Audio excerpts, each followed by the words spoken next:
Good morning, everybody. This is the second day of hearings of the Social Justice and Nation Building Project. And I'll just make a few opening remarks. And I don't think they should take me as long as half an hour that is provided for in the agenda or in the program of hearings that one has or that we should be having before us. I think it, just for housekeeping, it also is important for me to emphasize, not as detailed as I did yesterday, but to emphasize what our mandate is and what our rules of procedure are. And before we call the next participant, who this morning is Mr. Dumile Mateza. According to the schedule, he is supposed to start his testimony from 10:30 until 12. And then there will be a lunch between 12 and 1 o'clock, 12 to 1300.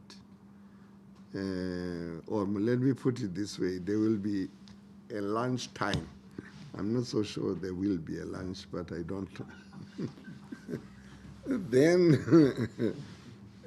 in the afternoon, we will link with Advocate Norman Arons, Senior Counsel, who I believe will be joining us from Cape Town.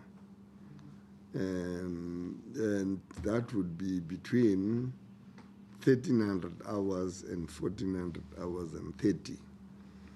And then right at the end, we will have testimony from Mr. Max Jordan, and I believe there are documents or there is a statement which he will be relying upon to guide him in giving his testimony. That seems to be the lie of the land with respect to what we are going to be doing today. And as I said, I think it is opposite that I quickly indicate what we are here about. Our mandate is as an independent social justice and nation building project, and I was privileged to have been appointed by Cricket South Africa to provide the board with a comprehensive report which would contain recommendations of measures to prevent the future incidences of racial and other forms of discrimination in cricket. Now, we have heard evidence yesterday from witnesses, Professor Andre Ordendal and Dr. Eugenia Kula Amiao. And the evidence is on record. It is not going to be my duty to interpret it as we go along, because that time will come when we consider our recommendations at the end of this exercise, and that is when we will now focus on whether or not all the evidence that we will have gathered will have addressed the mandate that I am now rehearsing for purposes of guiding us even today. You will know that yesterday I did say that one of the objectives of the Social Justice and Nation Building Project includes, but is not limited to, promoting of unity and reconciliation by promoting equality in cricket. That is critical, and I think some of the both witnesses did come to, covered to the extent that they did this very first objective of the mandate, promoting equality in cricket. And the terms of reference, for those who are joining us only today, are to determine the causes, the nature, and the extent of racial discrimination and lack of transformation in cricket structures since unification, including the antecedents, circumstances, factors, and context of such discrimination, as well as the perspectives of the victims and the motives and perspectives of the alleged perpetrators. And this will be done by way of conducting investigation and holding hearings. And we are doing exactly that, and affording, with the passage of time, in agreed manners, the alleged perpetrators the opportunity to respond to the allegations that will have been leveled against them. We also want to establish and make known in the fullness of time the fate or whereabouts of victims, and this we will do with an aim of restoring to them their human and civil dignity, and by granting them an opportunity to relate their own accounts of their violations that they will be claiming occurred to them. And in doing so, the principles that will be applied in the fulfillment of the mandate are accessibility, victim-centeredness, confidentiality, promotion of the health and safety of participants, representativity, transparency, accountability, an open and an honorable process, comprehensiveness, inclusivity, an educational and holistic approach that will be addressed in justice, fairness, respect, voluntariness, and flexibility. Now, these hearings are conducted in accordance with the Constitution of the Republic of South Africa.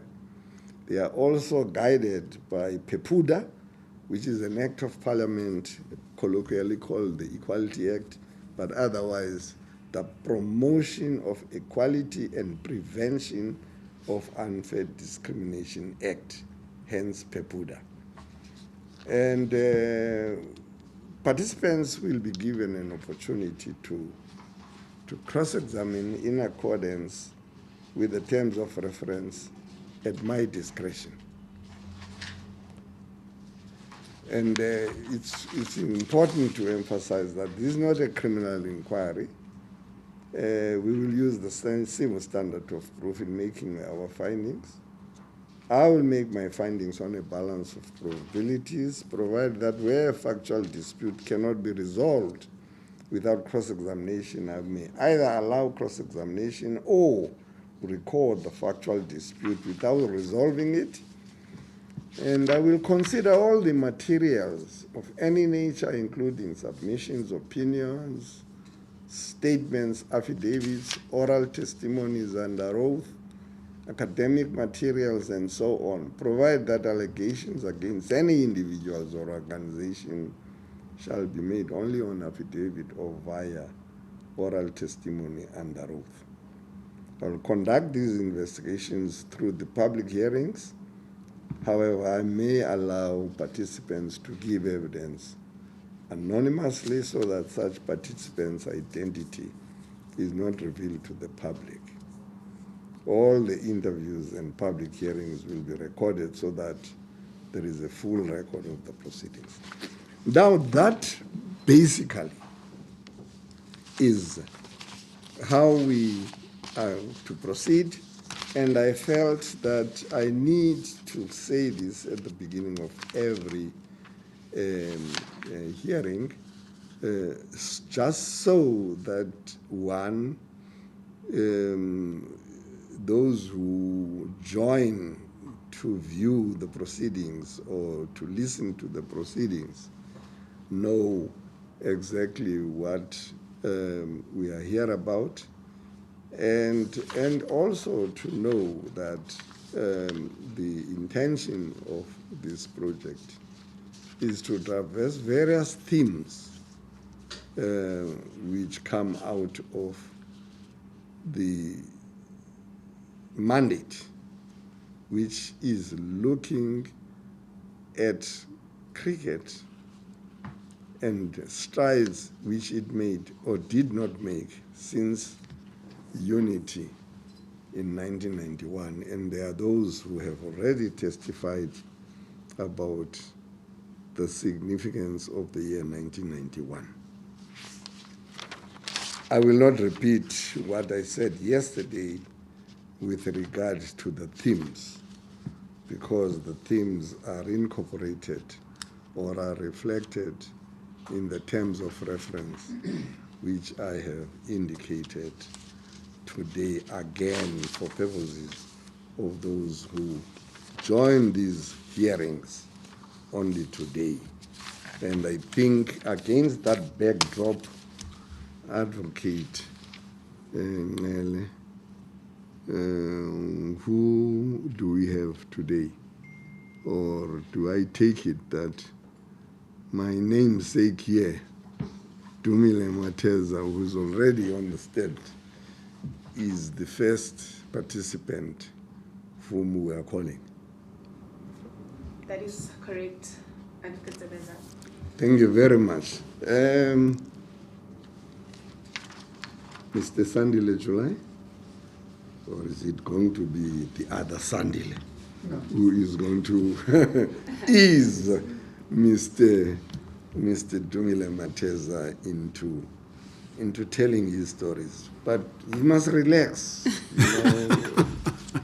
Okay, let me just. This is not a trial. This is not. You are not under.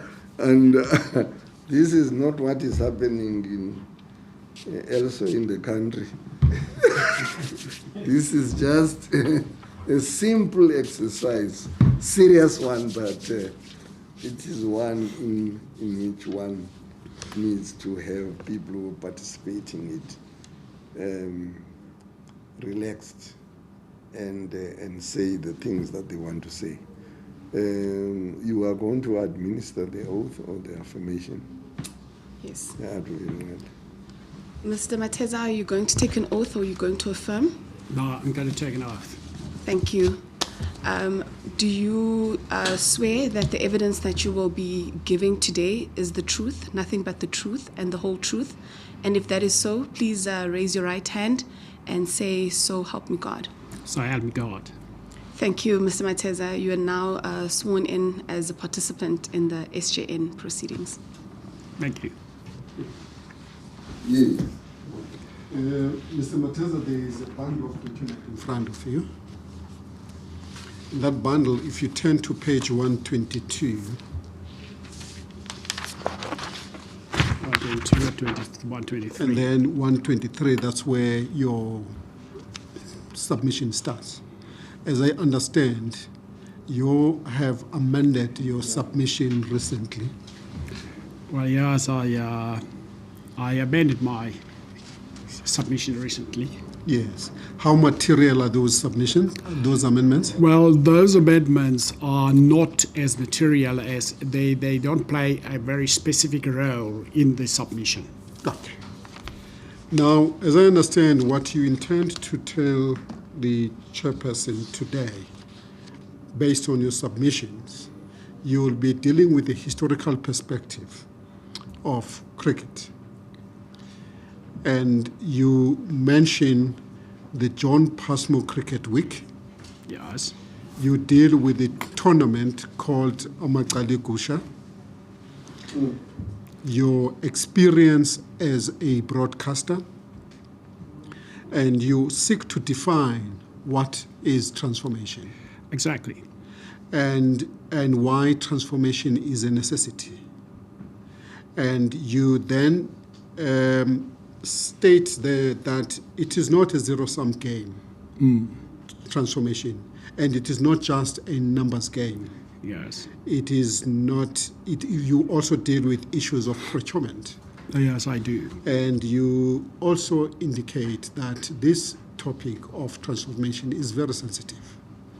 Yes. Then you go to deal with the school cricket, the role that it needs to play in the development of cricket. You then deal with Callback players. You define the Callback players. You feel very strong about these players, and when now you've got Brexit and what is the role of what is going to happen to these players in the context of the South African cricket. Exactly. Then you deal with the diversity management, and you deal with the promotion under diversity management. You deal with promotion of diversity, and you make mention of sports diversity, media diversity, and lastly, you deal with oath of allegiance. Yes. Yes. So I think the board is in your court now. You can then explain to the chairperson. Thank you very much, Chairperson, for the opportunity to make my little voice heard here today with regard to transformation. With your permission, I would first like to pay my condolences to Mr. Gerald Majola, whose wife passed away yesterday. We know Mr. Majola was the CEO of Cricket South Africa, and his wife passed away yesterday. I would like to pay my condolences to that family.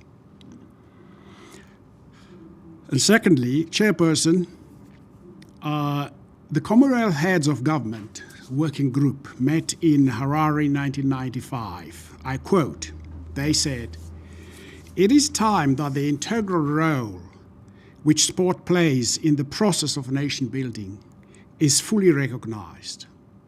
Sport is an investment. It is an investment in health, vitality, and productivity of one's people. It is secondly an investment in their future. The social benefits include an overall improvement in the quality of life and physical, mental, and moral well-being of a population. Successful athletes serve as role models for the youth of the country, as achievers and unofficial ambassadors, as individuals committed to equality and fairness in competition. Because of its visibility, sport can play an enormous part in redressing gender inequalities and discrimination against the disabled and minorities. Perhaps most important of all is the role of sport in fostering something you've mentioned earlier, national unity. Sport has an unequal ability to bring people together. We saw what happened in 1995 during the Rugby World Cup in South Africa. And in pluralistic societies like ours, to transcend cultural, linguistic, and racial barriers, end quote. Mr. Chairperson, I thought it should be prudent for me that I give this historical background. Cricket in the eastern seaboard of South Africa was brought by the British settlers who came in 1820, 201 years ago. Last year was the 100th anniversary of the arrival of the British settlers in South Africa. Cricket is a sport, as a sport, was seen as pure because of the white uniform. Even the missionaries who came to South Africa after the formation of the London Missionary Society preferred that converts among the Xhosa should rather play cricket than any other sport. They would organize cricket matches on Saturdays so that many of the converts do not revert back to the drunkenness that had befallen the Xhosa. You know, when the Khoi-san, the Khoi were taken to the Eastern Cape, they brought this brandy of the Eastern Cape, and many people would enjoy that brandy during weekends. And the missionaries took them here, as they say, missionary Johannes van der Kemp took him a year to have his first convent, his first convert. It was therefore only natural that it started at missionary schools like Lovedale, Hilltown, and St. Matthews, but the cricket culture among the Xhosa developed. It spread to the villages of the Eastern Cape, especially in the Fort Beaufort, King Williamstown, Paddy, Alice, and East London areas. In his book, Cricket in Isolation, Professor Andre Odendaal, who is no stranger to cricket transformation, refers to these schools as a cradle of African cricket in South Africa.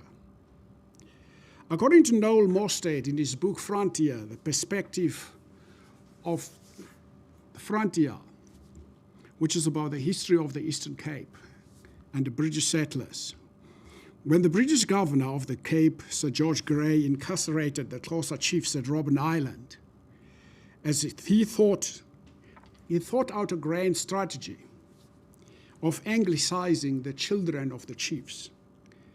I think Professor Odendaal referred to this yesterday.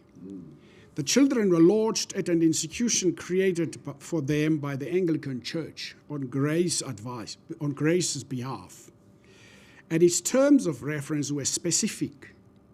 The immediate purpose in founding the college were as much of the empire's concern for domination and exploitation as for civilization, said Bishop Robert Grey, spelled G-R-A-Y, unlike the other Grey who spelled G-R-E-Y. It was the Zonnebloem College. It was intended to influence the generations of chiefs by attracting them to Christianity and detaching them from the Xhosa customs. In the case of the girls, it was to prevent the marriage of chiefs to heathen women and thereby prevent them from being very rapidly dragged down to the barbarism for which they had partially escaped. That's a quote from Sir George Grey. It was also here, as part of the Anglicization of the boys. The boys were taught to play cricket, and that is why Professor Andre Odendaal referred to this yesterday. Cyril Kamhala, the son of the great Chief Ndlambe, became one of the top cricketers of his time. In one of Professor Andre Odendaal's book, behind me here, he gives the scores that were scored by some of these players during that time. He later became a top administrator in the Eastern Cape, that's Cyril Kamhala. It was strange to consider the John Passmore Cricket Week. It was strange to consider that in most countries around the world, there was no such thing as a National Schoolboys Cricket Week. And yet, here in South Africa, in the 1970s and 80s, we had three. The first was the famous Nuffield Week. The Nuffield Week was started with a donation from the Nuffield family after the death of Lord Nuffield, who then said the money must be given for cricket, and that's where the Nuffield Week came from. Now, the Nuffield Week is now known as the Kayamajola Cricket Week. The second was the Perm Primary Schools Cricket Week and was established for several years. The third of the National Schoolboys Cricket Week was the John Passmore Cricket Week. It was little known in this country and probably not even known about all abroad. It was named by the Africans after one of the South African Cricket Association Fund trustees, was John Passmore, a former chairman of the South African Cricket Association, who had taken a keen interest in the establishment and subsequent development of cricket in Langa Township in Cape Town. The Passmore Cricket Week was held in January. The first Passmore Cricket Week was held in January 1971. It was held regularly every year until blacks were allowed to take part in the Nuffield Week. The first black person, it so happens that the first black player to take part in the Nuffield Cricket Week was one Mashoba de Grootboom, who played for Transvaal in that week, and his father was a stalwart of cricket in Soweto originally from Fort Beaufort in the Eastern Cape. Name was Mashwabada. Okay. At the last moment, the first tournament was held in Langa, Cape Town, when it was found that the central city, Bloemfontein, which was the original choice, did not have one suitable ground. Not that there were no grounds, but suitable grounds for blacks to play, where blacks can play. There was Grey, you remember, Bloemfontein has Grey College, which is named after Sir George Grey, who we spoke about, and many other schools, but the cricket grounds were not for blacks. So there was no cricket ground for this tournament to take place in Bloemfontein, so it was moved to Cape Town. As a result, it was played in Langa. Not that Langa had much to commend them. They were, to say at the least, very crude, but they did enable the tournament to get off the ground.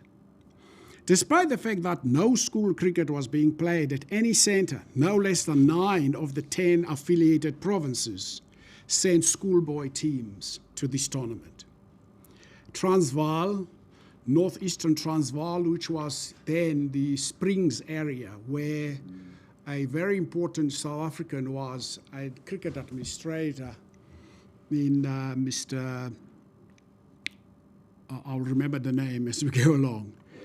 Northeastern Transvaal, Griquas, Orange Free State, Western Province, Eastern Province, Border, Northeastern Districts, and Transkei were represented. The absentee province was Midlands, based in Grahamstown, in the Grahamstown, Fort Beaufort area. Subsequently played in all the other tournaments that made a considerable contribution to the week. Edward Habana, a name we will all remember, the star of the tournaments, originally came from Midlands. We had another youngster who played for our school in Port Elizabeth at Newlands. A Sokobile fellow was also coming from Midlands. But it must be emphasized that he was far from being the only player of potential to emerge. The first tournament was, unlike the Nuffield Week, played in the form of a competition and was won by Eastern Province. Subsequently, tournaments took place in Soweto, Johannesburg in 1971-72, and again in 1972-73, in Langa in 73-74, New Brighton, Port Elizabeth in 1974-75, and in Mdantsane, East London in 1975-76.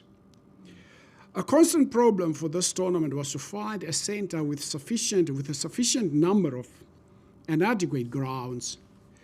One of the benefits of the tournament was that nearly every centre, apart from having existing grounds, brought somewhat closer to the tournament standards. In other words, centres were competing to have enough grounds so that they can host the tournament. And they would actually build other grounds towards the tournament. White cricketers played a considerable part in the organization of these earlier tournaments, and the names of Ali Bacher, A.B. Levenstein, Stan Anderson, Martin Rademeyer, and Brian Bassano will always be associated with them. Stan Anderson was a director at some stage at Cadbury's in Port Elizabeth. And Brian Bassano was a journalist who was writing for the Evening Post in Port Elizabeth. And we know who Ali Bacher was. The cost of the first week were met by a grant from the South African Association Fund, South African Cricket Association Fund. However, its resources were not so great that it could continue to do so unaided year after year. A partner was sought, and fortunately the South African breweries needed little persuasion as to the value of this project, and they acted as a partner in many subsequent tournaments. South African breweries at the time had a former South African player who was working for South African breweries, who actually made the submission to South African breweries for them to get involved. Apart from Eastern Province, other winners of the tournament were Border and Midlands. The result highlighted the fact that the development of African cricket was confined almost exclusively to the Xhosa. Most of the players originated from an area of the country embracing Port Elizabeth, Grahamstown, Queenstown, East London, and including Transkei. The Blacks that explained that it was in this region that the 1820 settlers made their homes, and consequently, the Blacks saw and understood the game over a long period of time.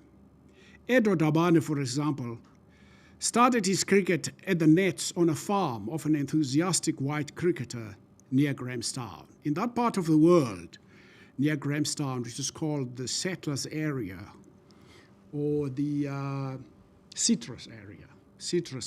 There are citrus farms in that part, where the Ems come from, where the David Callahan people come from, and all the other players who have graced our cricket, the McEwens and others. There's a tournament that is played there by the farmers called the Citrus Tournament, and it is in this tournament that some of their workers would play.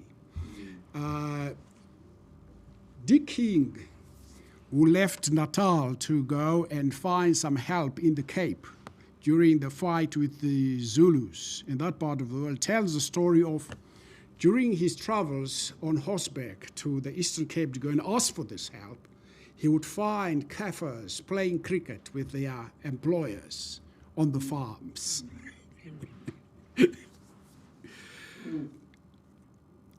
At that first week in January 1971, it would be fair to say that few of the sides knew anything about cricket. For example, little was known of field placings, which was perhaps as well, for there was little chance for any fielder sticking to his position. But each year saw the dramatic improvement, and the best of the black boys were then able to give a good account of themselves in almost any company. As an indication of their progress and the progress of the tournament, 6 of their number were selected for the African national side against the Derek Robbins 11, a match played in Soweto. In that African side, there were places like Gus Sonwabe, with people like Peter Bacela. You had people, very many people who had graced our cricket during our time when we followed our own cricket. And Edward Dabane and the late Duncan Stamper, who apparently passed away unnoticed in 2010, 2 schoolboys represented the Africans against some of the world's greatest cricketers in the Datsun double-wicket cricket tournament at the Wanderers. The Datsun... Just for the transcriber, Bacela is spelled B-A-C-E-L-A. Just remind me, whenever we mention any Xhosa or an actual name, give me a chance to spell the name for the transcriptions. The Datsun double-wicket tournament that was played was all the other players. It was played in a format where all the other players would field and 2 players would bat. And that's why it was called a double-wicket tournament. So the players who played, black players who played, was Edmund Tikinga, N-T-C-I-K-I-N-C-A, Edmund Tikinga, and Edward Dabane and Duncan Stamper played in that tournament. The Derek Robbins 11 was nothing else but a sanction-busting tournament that was aimed at creating some international competition for South African cricket players after the expulsion of South Africa from the Commonwealth Eagles Agreement conference in the late 1960s after the Basil d'Oliveira debacle. Peter Lemasurier, past organizing secretary of the Nuffield, was convinced that a black side could hold its own in the Nuffield Week. The John Passmore Cricket Week played an important part in the development of black cricket for a few more years until it was eventually integrated into the Nuffield Week in the late 80s. The sport became a pastime of the Xhosa and was played widely even in the villages. More about this later in the submission. During Easter weekends, which would be the curtain coming down on the cricket season, the Eastern Cape will be awash with cricket tournaments to close the season. Amaqale Gusha. If you could spell that for the transcribing. Amaqale Gusha is AMACAL apostrophe, or what side is that? Apostrophe. EGUSHA. Thank you. Amaqale Gusha is a cricket tournament. While the game has often been seen as a traditionally white-dominated sport, as the professor indicated yesterday, this tournament has been played since the 1920s between villages in the country's rural Eastern Cape provinces. And the lack of facilities has not dampened enthusiasm for the sport amongst whole communities in the region, which was the home of national players like Makayantini and Monde Zondeki, who played for South Africa. Even the most impassioned of appeals does not stir an umpire during Amaqale Gusha village cricket tournament. Village cricketers sing and dance before a match and during the Amaqale Gusha village tournament in the villages near Middle Drift, King Williamstown, and elsewhere in the Eastern Cape. A bowler would make a delivery during the Amaqale Gusha and you would hear a voice from the enthusiastic crowd, "Makadumbi kwapha!" In other words, the bowler must bowl until his armpit is swollen. Because the batsman is not playing any shots, he's just blocking the ball. Spelled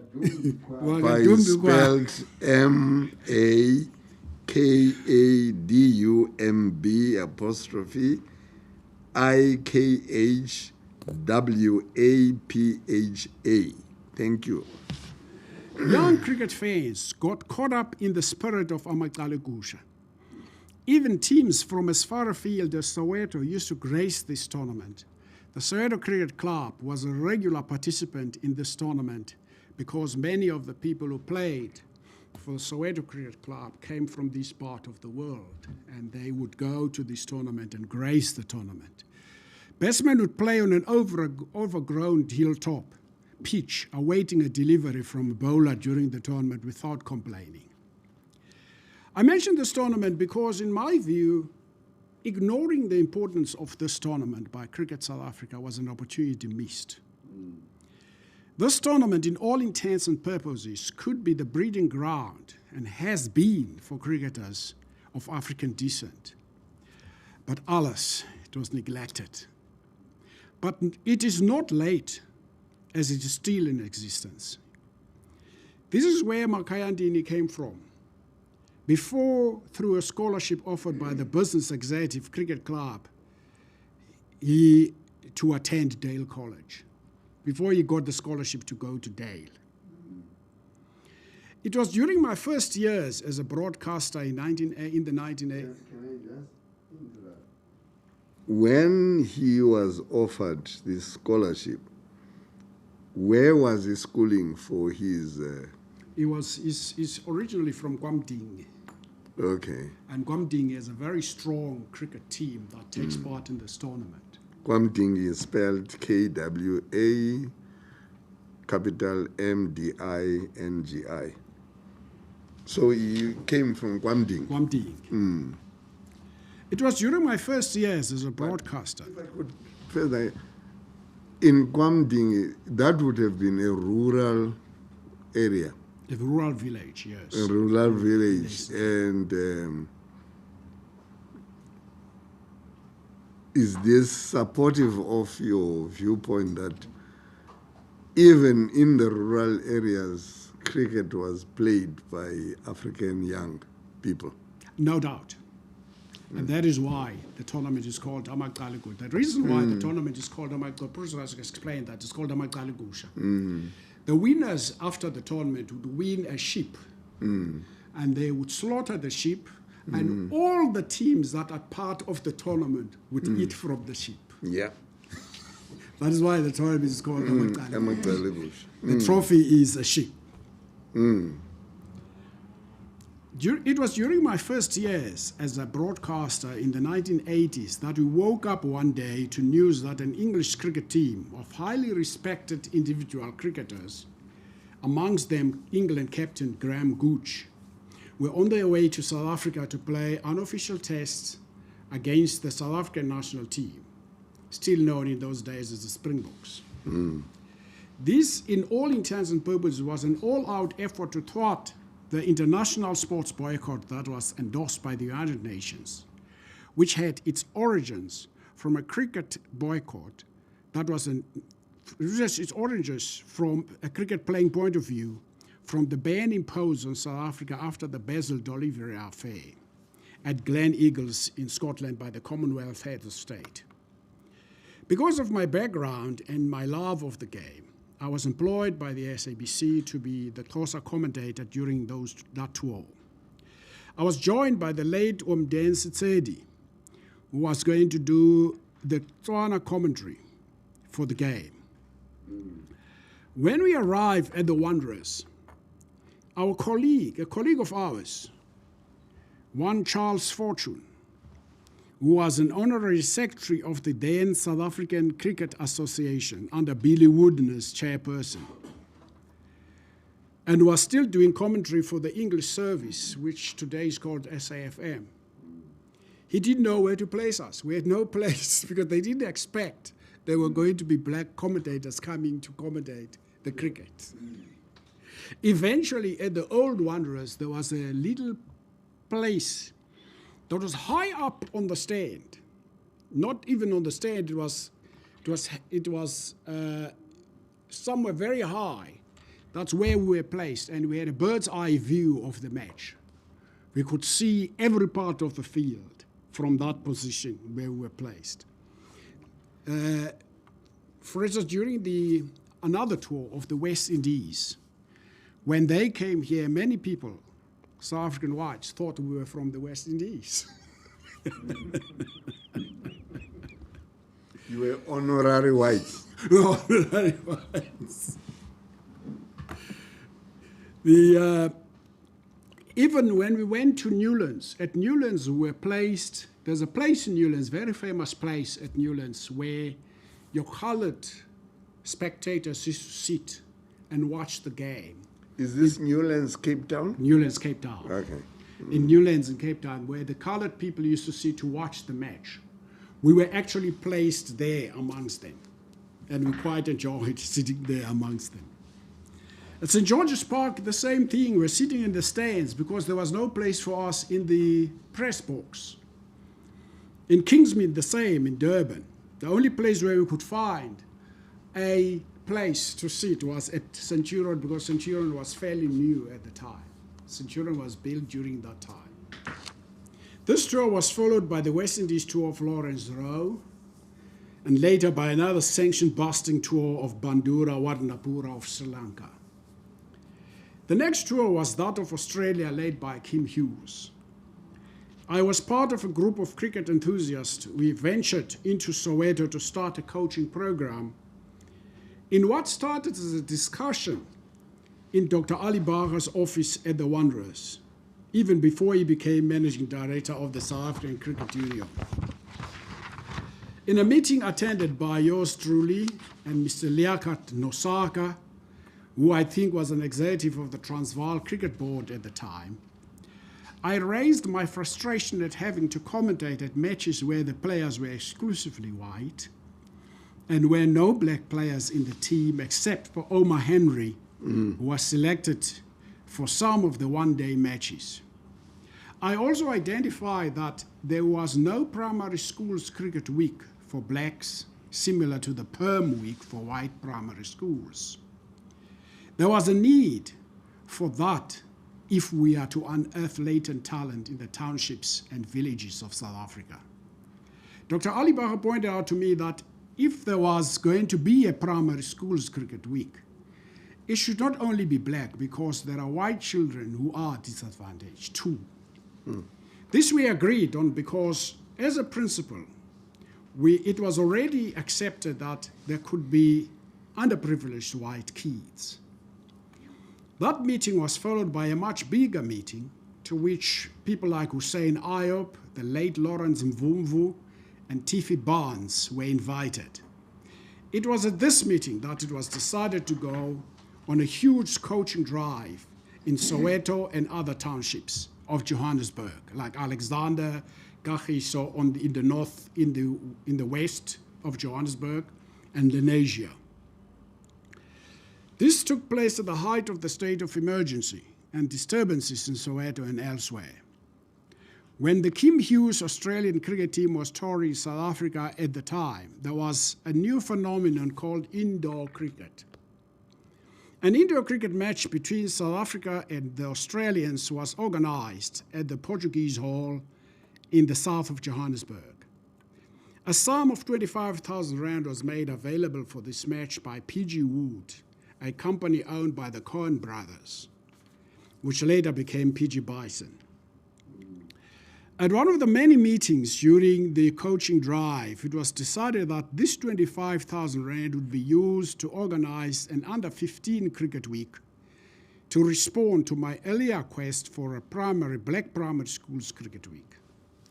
The first two cricket weeks were held at St. Albans College in Pretoria, which is an Anglican school, I understand. After that, the PG Bison under-15 cricket week became an institution. I see in the documents that I went through yesterday, today it's known as something else. I think it's called the Momentum Under-15 Cricket Week. Yes. This is where the likes of Jeffrey Toyana, Makhaya Ntini, and many others came from. I seem to remember the other day the passing of Cyril Kobus.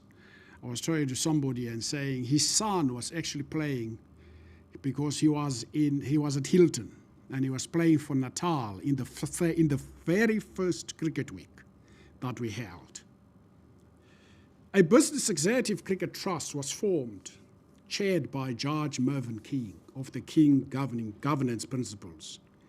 This raised the much-needed funds to create pitches around the country and provided through an association with PPC Cement. What they did soft cement pitches in the villages of the Eastern Cape, in these Amaqalegusha tournaments, so that the pitch is firm and the players are able to play.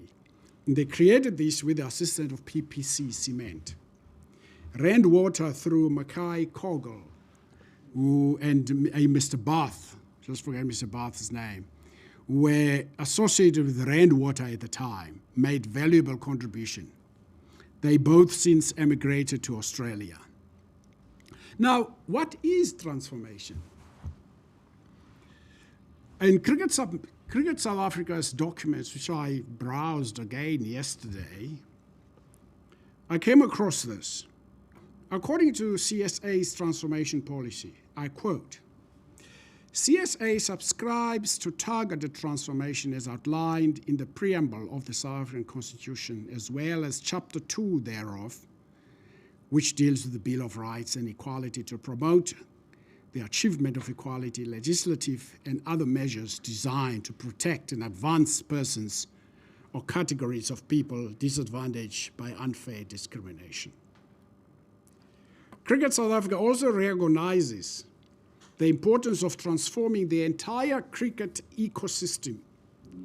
This includes programs for coach transformation. I used to joke with a friend of mine who was an umpire. I used to joke and say, when are you producing umpires? At least as an umpire, you don't need to have played the game. And I said, this must be the easiest way to push transformation. Match officials transformation, transformation of the National Cricket Selection Panel, transformation of professional support staff through targeted bursaries for disadvantaged individuals to go into, for example, the health professional sciences and spectator transformation. I'll just explain that paragraph. In the old days, in the late 1990s, there was a scholarship that was made available by, I think, MultiChoice. This scholarship was meant to fast-track black administrators at Wits Business School so that they understand what we call in sport the business of sport. And this is the area, for instance, for me, that is normally missed. It is the business of sport that is, you appoint somebody, but this person does not know, how do I make this operation a business? He has to call in expertise from outside, and that eats into money that can be used to develop the sport. Because now you've got to pay this expertise from outside, because the person who has been employed doesn't know how to make the operation a business. And that is my biggest problem. Another one is the health professionals. There are very few health professionals who are not African in sport in this country. There are very few of them. And for instance, I was talking to the horse racing industry the other day, and I was saying to the horse racing industry, because they have an association with veterinary schools at universities, why don't they have a fund for black students to be given a bursary to go and study veterinary? For instance, one of the first veterinary in South Africa was actually a black man. It was actually Jotelo Soga's son. It was the first veterinary. And I don't understand. That is why I was suggesting to a great-grandchildren of Jotelo, great-grandchild of Jotelo, that you've just, she put this story on Facebook, and I said, you've just given me a name to rename the veterinary clinic down at Onderstepoort, the Jotelo Soga Veterinary Clinic, because I don't understand this Onderstepoort name. So those are the kind of things that can happen. Cricket South Africa has worked diligently, relentlessly, and with honor to transform cricket in South Africa. And at some stage, if you read the documents of the Eminent Persons Group, that's a group that is set up by the Minister of Sport, at some stage cricket was leading the transformation scene. And I'm actually surprised why cricket has regressed so much to the position where we have this commission. In South Africa, in a way that is sustainable and doesn't compromise excellence, not just for compliance purposes, but based on a firm belief that cricket is both a reflection of our society and an engine of its growth. Cricket has an important role in the overall national transformation project to create greater social cohesion, economic and social equity. It's not just about numbers. For me, it's not just about numbers. I know I used to say to many people, transformation is not a number of blacks in a cricket team or in a rugby team. It is the paradigm shift from how we're doing business to how we should be doing business. And that is why, if you read right at the top of my submission, start with what is right rather than what is acceptable. We must stop this political acceptance. If it's acceptable to the minister, then it's right. No, we must stop that. We must do it. It must be our conviction that something is right, because we believe that it is right. Mateza? Sorry, if I may just interject there. Yeah. You stated that Cricket South Africa was leading transformation, and you obviously don't understand why it has regressed so much. So can we just get your perspective on what informs your view on the fact that, on your submission that Cricket South Africa was leading transformation? If you don't mind, ma'am, I'll come to that. It is in this submission. I deal with that in the submission. What are the problems? Why are we here? A paper by Treasury, that is to say, that talks about transformation, says transformation is not a zero-sum game. The benefits of empowerment should be accessible to all citizens, not limited to connected insiders. In other words, in the case of cricket, it should not be limited to the boy who goes to St. John's College, the boy who goes to Grey College, the boy who goes to Pretoria Boys High. And I'll come to that. It should not be limited to that. This will require action to transform the structure of production and patterns of ownership. This is what Treasury was saying, because I felt this was a very, very good example of what we are trying to achieve. Government is committed to promoting an inclusive economy through fair, transparent, and predictable means. Public and private investment needs to be mobilized in tandem to help modernize and diversify the economy. That is with regard to economy. I think we can do transport that to sport. Similarly, transformation in sport should not be linked to a numbers game, because transformation is not a numbers game. It is not about how many players of Carlisle we have produced or have in a team. Transformation is a total paradigm shift from the way things were done to how they should be done. In an article in the Business Day last year, commentator and analyst Neil Manthorpe wrote, and I quote, "At one of the many meetings held by Cricket South Africa to organize the recent 3-team cricket charity match at Centurion," that is when, at the start of the pandemic, Cricket South Africa organized this 3-team event where they were raising money for charity. I don't know whether it was to deal with the pandemic, I'm not sure, at Centurion. One of the newly appointed directors of the Cricket South Africa board asked whether all the bets being used by the players had been sourced from BEE-compliant companies. It provided plenty of ammunition for the cricket people to stoke their fire of grievances, and insisted that the cricket administration was becoming packed with people who had no playing experience and didn't understand the game. But the question actually is in response to what makes up transformation.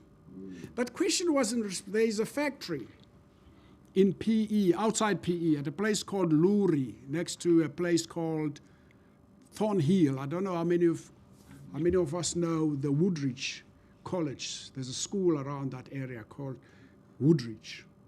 There's a factory there that makes bats, but you'll never see those bats on our field because cricket has become commercialized. People play with bats like the one the chairperson was given yesterday. He still needs to to declare because those companies that make those bats, they pay players to use those bats. For instance, today it wouldn't be strange to see a player from India playing with a bat marked Pepsi Cola, because Pepsi puts its name there because the player who plays with that bat is paid to play with that bat. And those are some of the things Dr. Kula was talking about here yesterday, that how many matches do I play and how many endorsements do I get because I play many matches. In another article by Daniel Gallen in the Daily Maverick, he writes, I quote, "They say an army marches on its tarmac. Well then, so does the future of our nation's sporting ambitions. There is no such thing as a successful elite athlete who goes to bed hungry." Could the solution of South Africa's transformation problem be found on the empty dinner tables of hungry children? Going back to what I was talking about the villages and the fact that cricket, as Cricket South Africa says rightfully, that cricket has an important role in the overall national transformation project to create greater social cohesion, economic and social equity. Transformation is an exhausted political buzzword, he continues, that's Daniel Gallen, or a clarion call for a better future in South African sport. Whichever way you see it, the undeniable truth is that 21 years, it was 21 years ago when you wrote this, it was 21 years into our democracy when you wrote this article. The Rainbow Nation was supposedly set in motion. South Africa's national sports teams do not, for the most part, represent the demographics of the country. I think we've heard that several times here yesterday. Transformation is a sensitive topic in South Africa, he continues. But that is precisely why we need to talk about it. He says, some bemoan the inclusion of quota players and correctly point out that Bafana Bafana, the often hapless national team, is hardly represented by any white players. Less than 10% of whites have played for Bafana Bafana, but that neither addresses the problem nor justifies the issue. We can sidestep and dodge the subject as much as we like, Daniel says, but it's not going to go away, close quote. These are the sensitivities transformation requires. In pursuing transformation, there is a need for sensitivity. For instance, I say there, God forbid, when a coach selects a team and make a black player 12 man. Because the black player has to carry the drinks for the other players who are on the field. And people who are sitting on the stands will say, my word, why is a black player carrying the drinks?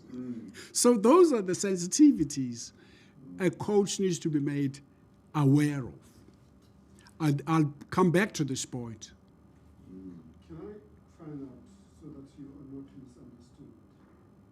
When you say transformation is not a numbers game, you are not for a moment suggesting that it is correct to have a team of cricket comprising only of white players.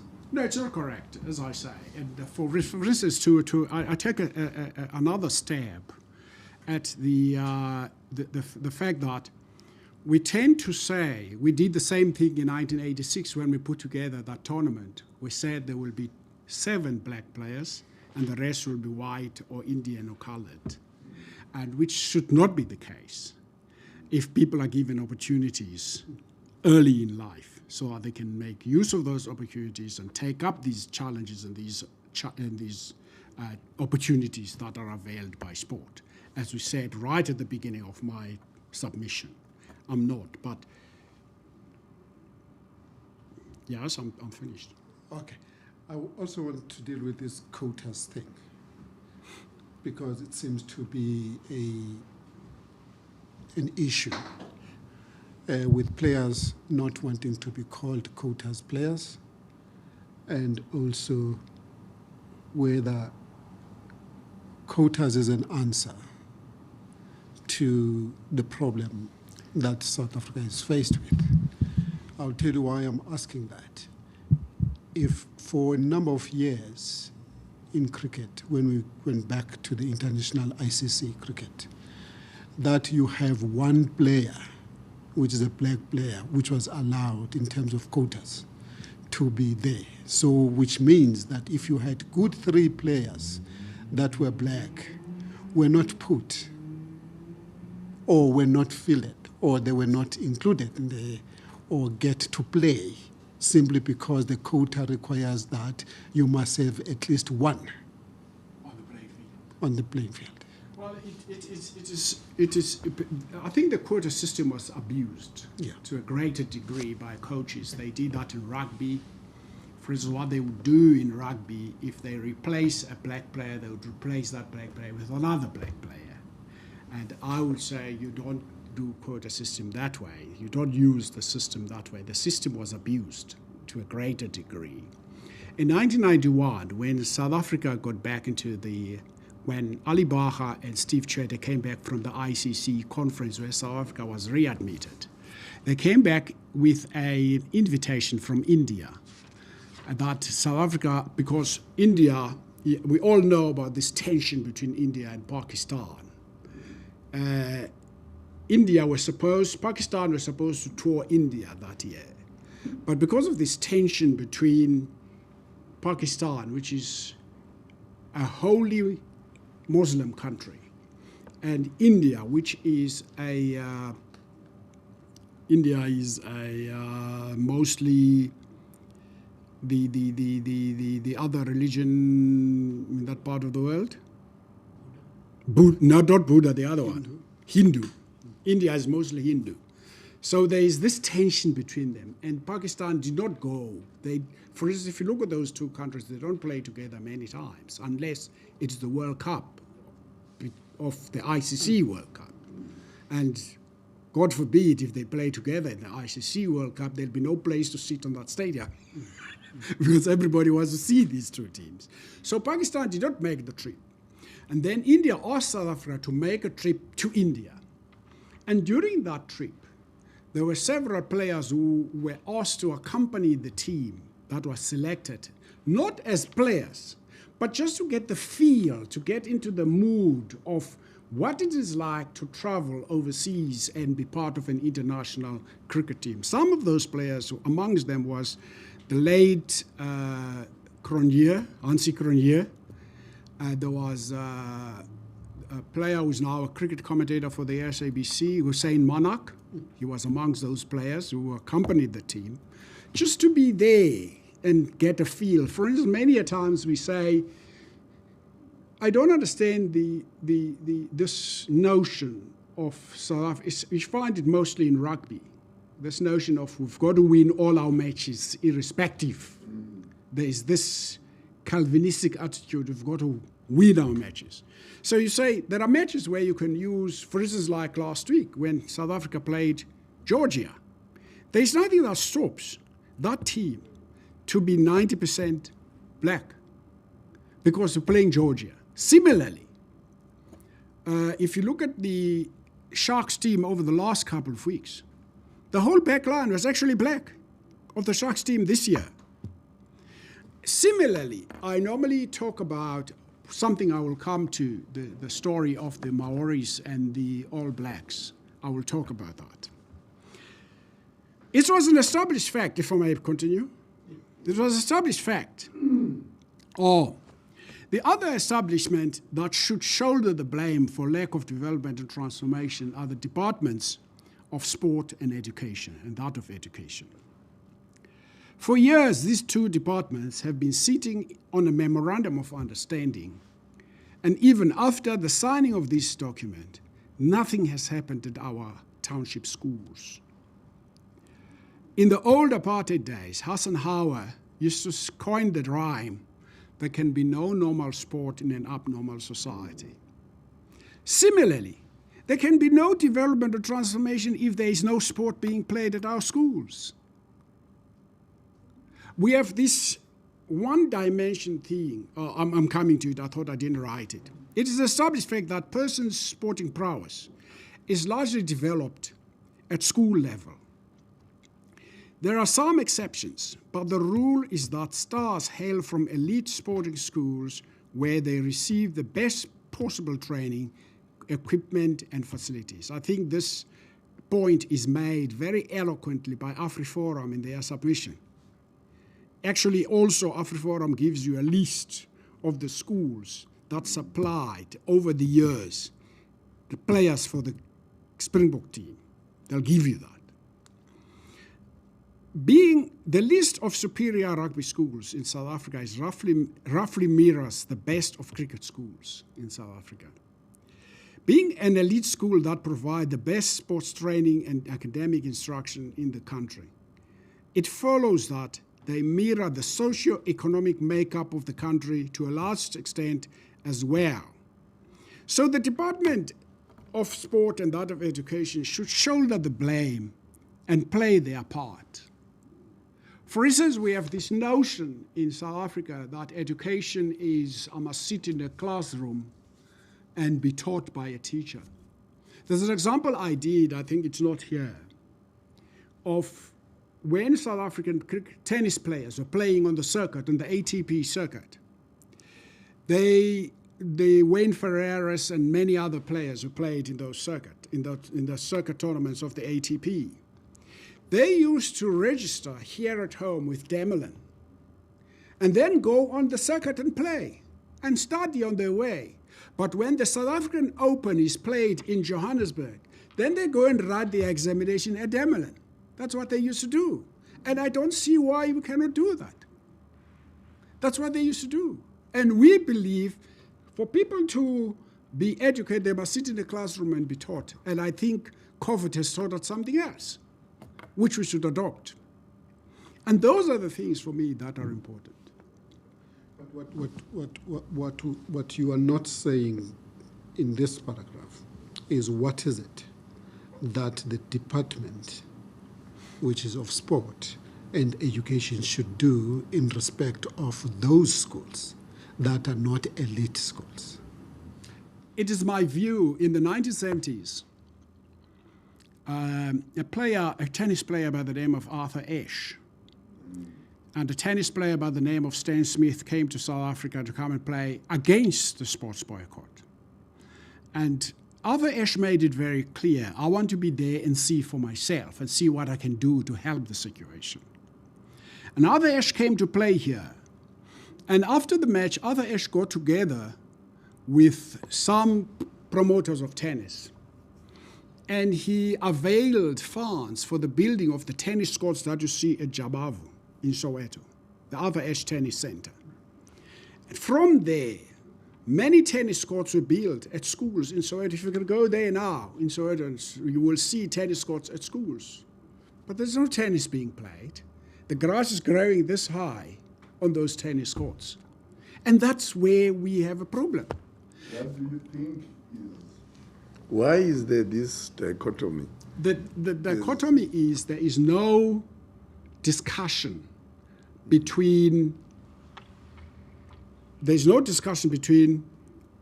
administrators of sport, the Department of Sport, and the Department of Education.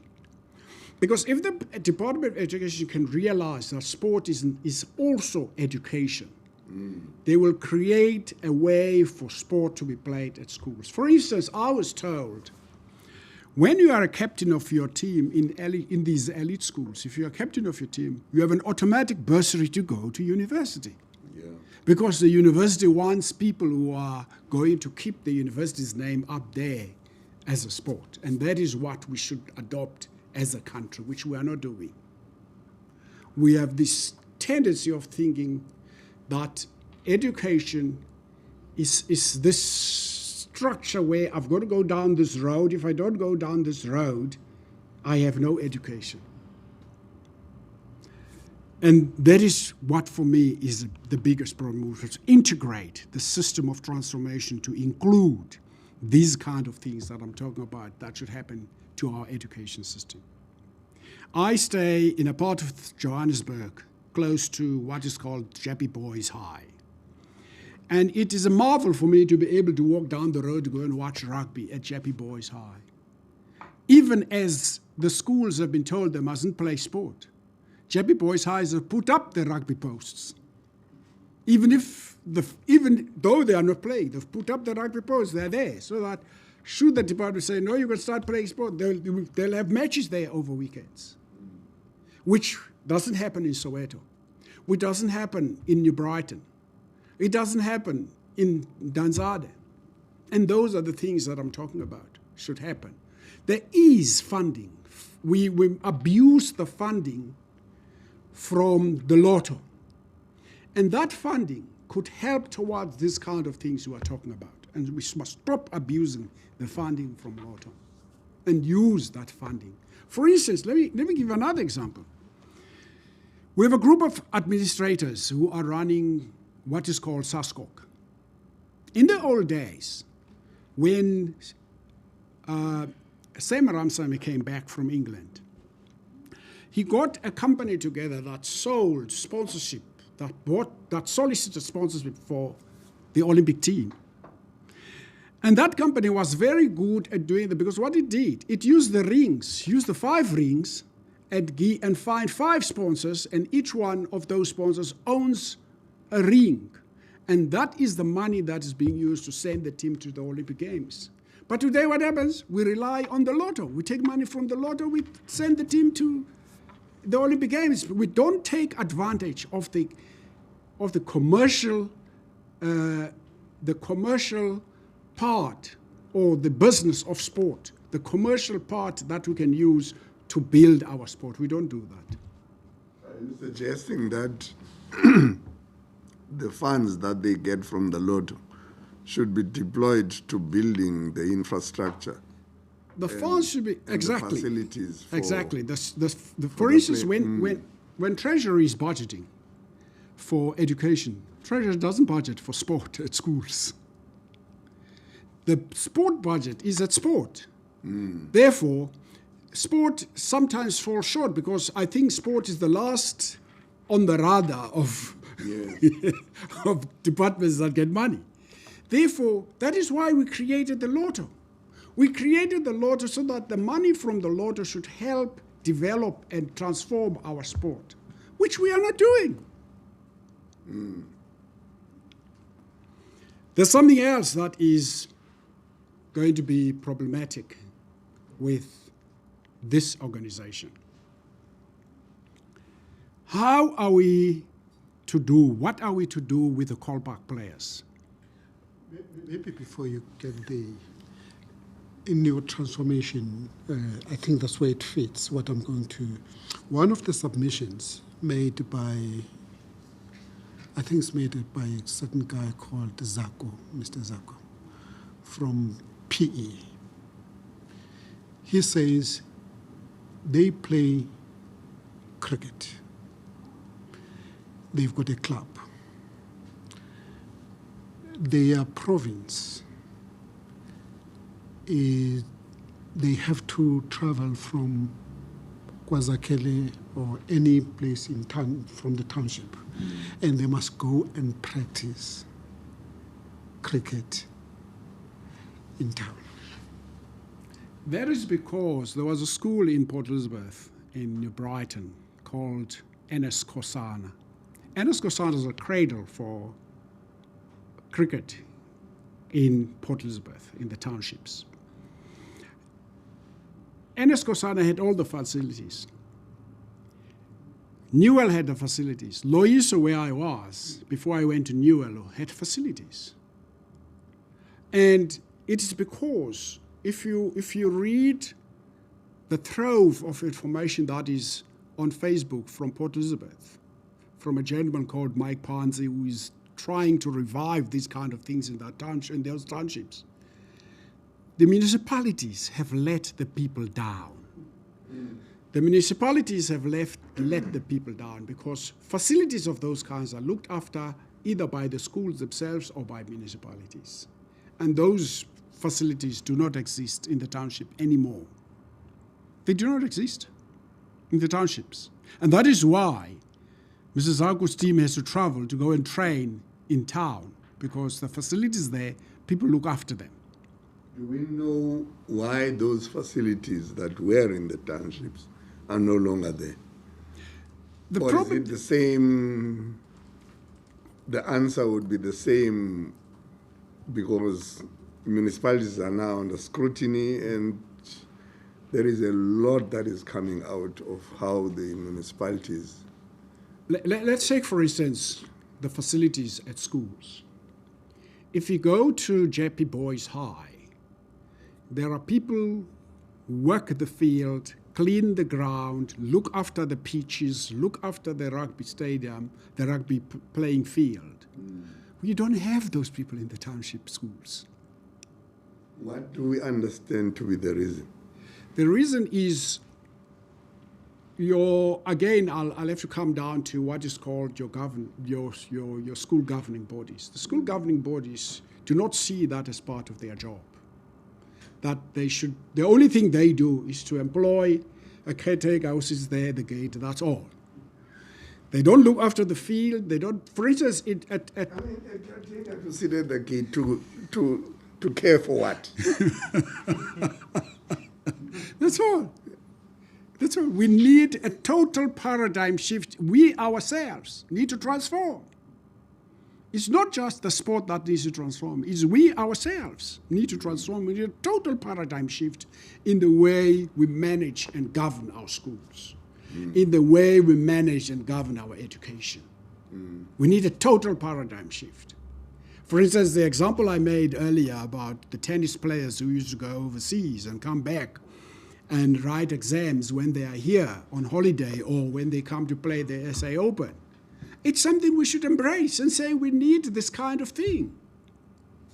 The fact somebody the other day, in this whole discussion around the rescission of the Constitutional Court judgment, in this case that everybody is talking about, somebody came out of a place and said, I think, that's the first thing she said when she joined the Facebook discussion. She said, I think we need a legal matric in this country.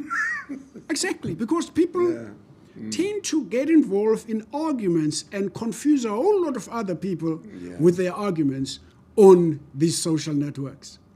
When I was at school, I started writing for the Evening Post in Port Elizabeth when I was in Standard 8, not Standard 8, in what was called Form 3. Form 3, yeah. I started writing for the Evening Post. What was I writing?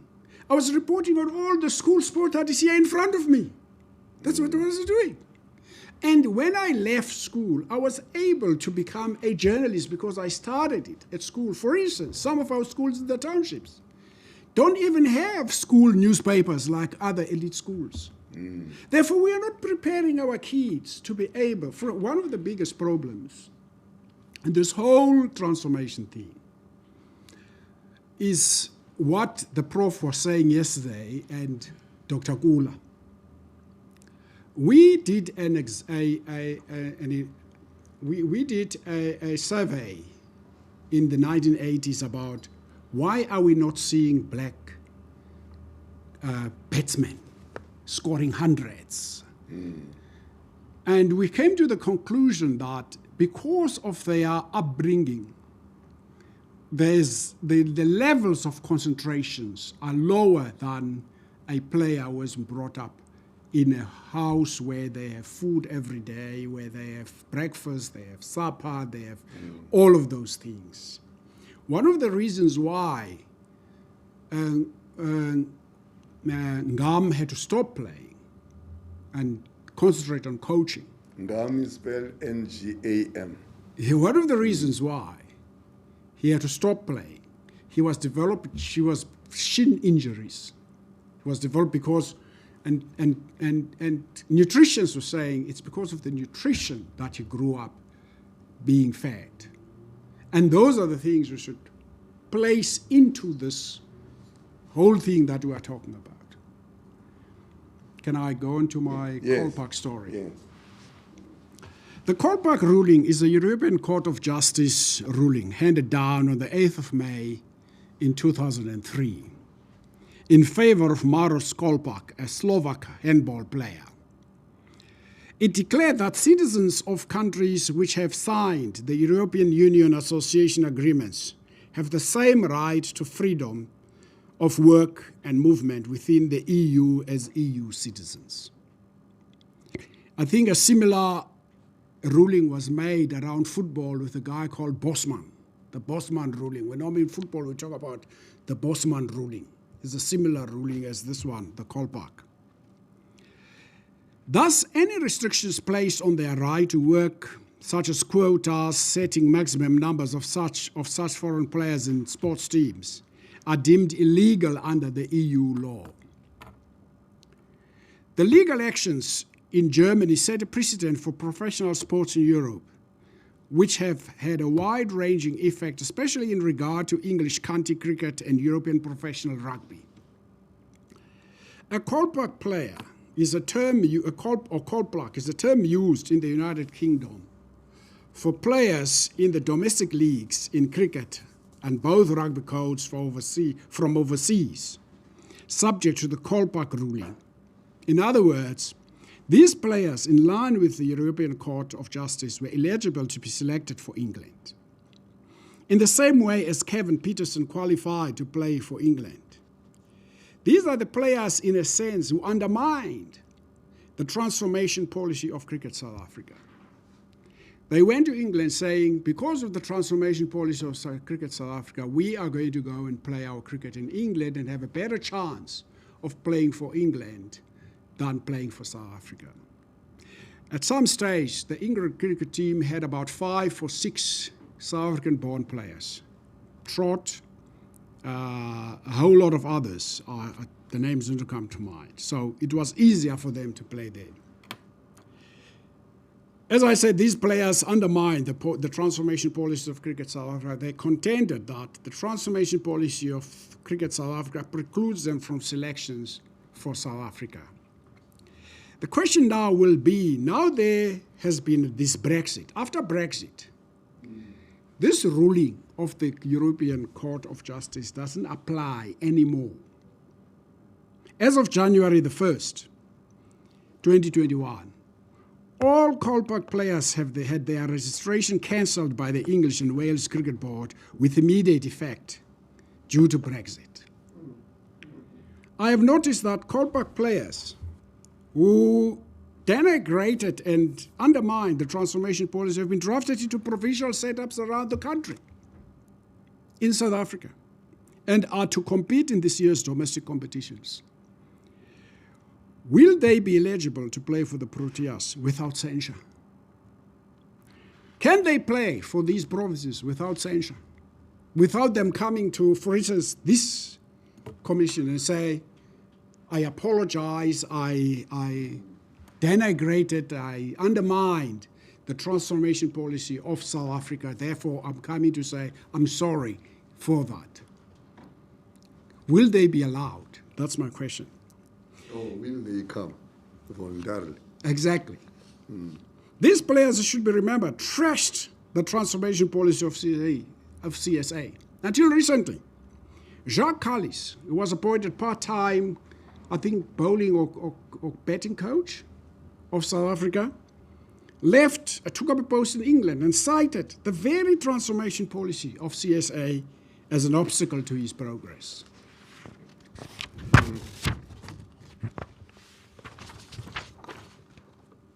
Solutions. In some of the paragraphs of my submission, you might have picked up some solutions to your transformation problems, Mr. Chair. The Amaqale tournament is an opportunity that should be enhanced and developed. The neglect of this tournament has also dampened the enthusiasm of Mr. Ngumbela, who during Dr. Ali Bacher's tenure started sponsoring cricket in Alice and Fort Beaufort. All of this neglect manifested itself at some stage or at some time in our cricket. What is our problem? Our problem is not transformation, in a sense. It is diversity management. Do we manage this transformation? Or do we say, there's something, I think I refer to it here sometimes. One of the KPIs of the coaches in South Africa, coaches should be sat down and be told before they start their job, this is a national project. Transformation in this country, in all spheres of life, is a national project. So you are expected to drive this national project in cricket, in rugby, in soccer, in whatever other sport. Swimming. Exactly. You're supposed to drive this sport. You don't come and say, I'm not interested in transformation. I'm not interested in those players. I'm interested in people who know what they are doing. Vildala, when we were at school, they used to say, Itishara used to say, Siyamba nabahamba. We go with those who are going. So you can't say that in sport. We do not manage our diversity. We believe we leave people to their own devices. For instance, if you were to take the story of Makhaya Ntini into account, somebody needed to sit Makhaya Ntini down and find out what is the problem. Why do you run to the ground when there is a bus? I have been approached to be a research consultant for an American film company that they are making about South Africa's readmittance to the Olympic Games. And one of the points I pointed out, I spoke about this Makhaya Ntini story of him running behind the bus to the stadium and not getting to this because he cannot sit. He is isolated in the bus. Please, I think this is important. Can you just relate that story, even if it's just in a couple of minutes? What is this running after the bus? The running after the bus is he could not be part of the discussions of the other players on the bus. as a result, he felt isolated because the other players, I'll make an example about that somewhere in my submission where I want to deal with this first. We seem to believe that the election of a black president or the appointment of a black chief executive will take care of transformation. We seem to be believing in that in this country. We said, oh, we appointed a black man, he's there, he's going to run the thing. We don't have to worry about transformation. That is not how transformation is driven. Transformation needs to be managed, needs a champion, somebody who's employed to see to it those things do happen. We forget that the CEO has other responsibilities beyond transformation. If he does not approve a team, as it has happened before many times, where he's told he's interfering with the team, I think Advocate Norman Aronson will tell you that this afternoon that a team was brought to him and he rejected the team because there was a resolution taken by Cricket South Africa that the president must approve the team. And when the team was presented to him when he was president of Cricket South Africa, he rejected the team and it was accused of interfering with the selection of the team. That is what is here. That is why I am saying we should avoid making that the job of the president. We should avoid that job must be done by somebody else, so the president comes down to that person and say to that person, how did you allow this to happen? That is the KPA of somebody else that must take charge of it. A friend of mine tells a story that he was in East London one day and he decided with other friends to go to a restaurant to go and have dinner. When he arrived at the restaurant, he found the Proteas team at the restaurant having dinner.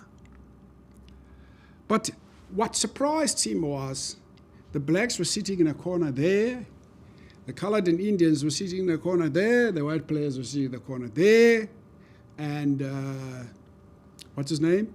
A.B. de Villiers was sitting with his wife and his little baby in some corner. The coach was sitting with the colored and Indian players. It was during Gibson's time.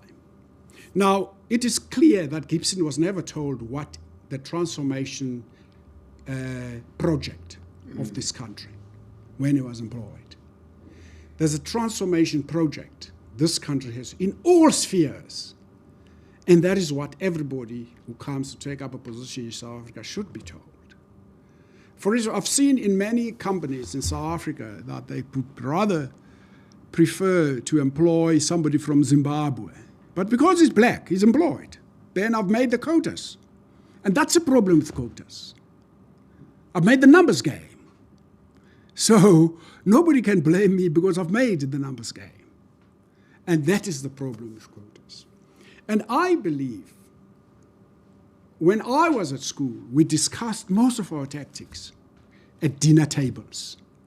How do they discuss tactics when one is sitting there, other one are sitting there, the others are sitting there? How do they discuss these tactics? And that is my problem. Let me tell you another story about diversity and cultural diversity, which I think I mentioned somewhere here. The Springbok team went to England and they selected a few of these black players. And one of them was Thando Manana. When they got to England, the players who were in the team a longer time normally get the young ones to pick up their bags and take their bags into the hotel. And they tried to do that with Thando Manana. And Thando Manana said, by the way, in my culture, I went to the mountain. All of you are my juniors. Do you know that? And that is the kind of diversity I'm talking about, cultural diversity that people need to know when they deal with these issues. I was suggesting to a friend, I'm sorry. Yeah, okay. Coming to this issue that you raised, that how do they discuss strategy if they are sitting in different places? What we have read, we are not saying that is true, but what we've read in some of the submissions is that even in instances where they sit together, the strategy is written in a piece of paper and it passes the black players and it goes to other players When you say who are not black. when you say it passes the black players, They it don't. goes from one white player to Yes. another white player Yes. as if It's the black written. players are It's not. written down. So that's how they would then communicate. So I'm saying to you, it may not be a solution even sitting together. I know that that could be a step forward. At least you are getting there. But that on its own is not a solution. So the diversity that we are talking, it takes more than just sitting around. And No, it takes more than that. Somebody was saying to me when I was relating what could be in my submission, said, but that's the role of the manager. I said, well, the manager was not there. The manager is supposed to be there. Because I didn't hear the manager was sitting somewhere. The manager should be there. But the person who makes the final decision on the team in cricket is the coach and the captain. So this is a story that a friend of mine told. How do we encourage the opening up of sporting opportunities to a wider range of individuals? It starts with schools making an effort to ensure everyone gets a fair chance. And with sports clubs and gyms making an effort to identify and tackle the potential barriers. Professor Tim Noakes, who we all know, used to say, there is no reason for people at primary school, that is, he was criticizing the Perm Primary Cricket Week, saying there is no reason for people at primary school to be playing competitive cricket or competitive rugby. They must play for enjoyment. That is how you discover talent. Because when you now say they must compete from that age, they push each other out of the way and they do all sorts of things. They bully each other. You are building a culture of bullying. They bully each other because I want to be there first. I want to be there first. I want to win. And people at primary schools, especially at junior primary school, should actually play for enjoyment. That's what Tim Noakes is saying. We forget that, or what I was saying earlier, where was I? From clamping down, now they must tackle the barriers, the potential barriers, from clamping down on prejudiced comments to altering dress codes so hijab-wearing women can participate, to training coaches to communicate better with deaf people. That's another diversity we are not having, to communicate with people who are deaf in our, for instance, it doesn't mean there was a deaf swimmer. We used to swim as both a deaf swimmer and with able-bodied swimmers in South Africa, in the South African Olympic team. So we are losing out on people with talent because we are not able to communicate this diversity thing we want to happen. Why sports diversity matters? Why make the effort to make sports more inclusive? There are many reasons. If you want your team to succeed, you need to make sure you have the biggest possible pool of talent to draw from. Playing sport makes people happier, helps people deal with stress, and makes society better for everyone. When children see people they identify with playing sport, it expands their horizons and makes them believe they can be anything they want to be. Playing sport makes people fitter and healthier. Dr. Mutsoaledi, when he was Minister of Health, used to say, people must stay fit so that we don't get many people going to hospitals. That is what we are going to have to live with after COVID. People must stay fit. We don't get people going to hospital for illnesses that could be avoided, for ailments that could be avoided. Succeeding in sport gives people with social disadvantages the confidence to succeed in the areas of life. Sports create a template for wider society, showing what's possible when we all work together, and talent from all walks of life has the opportunity to flourish. We should ponder and ask ourselves the question, how did the All Blacks get it right? How did the All Blacks get it right? Today, the All Blacks, for their brand of rugby, are the toast of the world. An American company, an American insurance company, goes all the way to New Zealand to go and sponsor the New Zealand rugby team because they say, we want our product to be associated with the All Blacks. Not only because they are a winning team, but because of the way they've handled their transformation. Their transformation is, nobody asks, why should we have a haka? What is this haka business? Nobody asked. Nobody. In 1995, we taught South African rugby followers Shosholoza. Where is Shosholoza today? There's no Shosholoza. Nobody sings Shosholoza. Similarly, we have this tendency of moving away from what works for us and want to adopt other people's strategies. We've done the same thing with Black Lives Matter. We've done the same thing. Because the Americans give a knee, we all want everybody to give a knee. We have the most powerful thing that we do when we object to something, that is the Black Power salute. The most powerful thing. Why do we want to give a knee? What is this knee thing? Everybody's talking about they refuse to give a knee. Why should they give a knee when they are the most powerful? The Americans, John Carlos and his friend, when they were kicked out of the American Olympic team in Mexico in 1968, they gave the Black Power salute. And they were kicked out. They were told to go home. Why are we, when we have the most powerful tool to show disdain, which is the Black Power salute, now want to give the knee? But what about a person who says, well, those who want to give the knee may give the knee, but doesn't say what you are saying?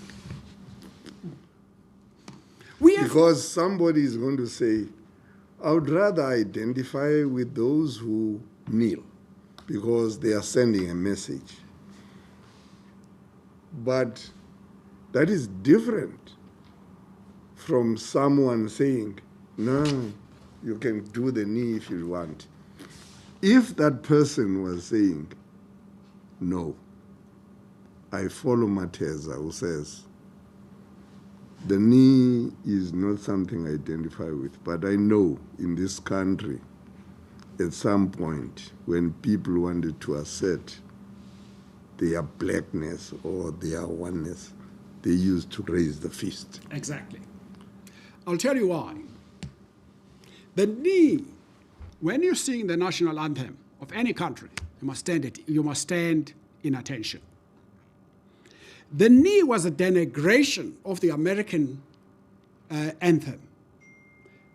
The athlete who did that during the singing of the national anthem and gave the knee instead. So I don't understand what that's got to do with showing disdain for racism, for instance.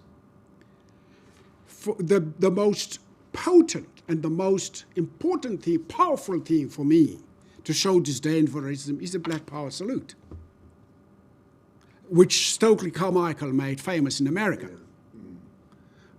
Which I don't know, why are we giving up such a powerful thing for giving the knee, which was, for instance, I remember at some time during the apartheid days, the Springboks were playing a match, and Michael du Plessis, who belongs to the many brothers from Somerset East who played for the Springboks, the du Plessis brothers, was warming up as the national anthem was playing. The following day, the newspaper jumped at him and said, why is he warming up when the national anthem is playing? He's busy warming up when the national anthem is playing. Sorry. But what I understand the chairperson to be saying, though, Yes. is that if it's not the knee, there must be at least something. Yeah.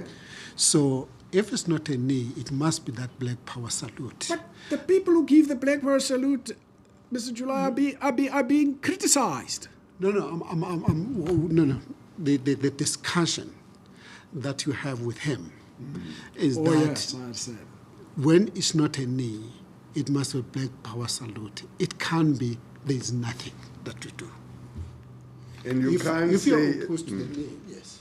and you can't say as a leader of cricket, or as somebody who's identified as one of the stars of cricket, and you are asked specifically, and you are black, you are a black cricketer of note, and you are asked, what's your position on taking the knee? And you become wishy-washy and say, well, and those who want to take the knee, they may take the knee. Oh, no, you shouldn't become wishy-washy. You should know exactly what needs to happen to show disdain. That's the question I was asking. For racism or any other thing. At the conclusion of unity talks, it was decided that each time a touring team comes to South Africa, it would play an invitation match either in Soweto, Alexander, Alice in the Eastern Cape, or in Lenasia. All these were stopped by Cricket South Africa. Apparently, the former Proteas captain, who is now director of cricket, Graham Smith, refused to play in those matches, said his players are not going to play in those matches.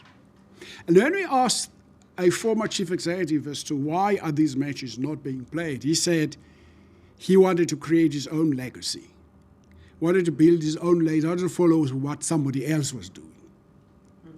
And these matches, mind you, were played in those townships, setups, because the people who come to South Africa must feel that environment of the township. They must see how people live the experience of the people and see the experience of the people. And that is why, for instance, if you read a book, I think the chairperson made a remark around that title called Honorary White. There's actually a book called Honorary White written by Arthur Braithwaite.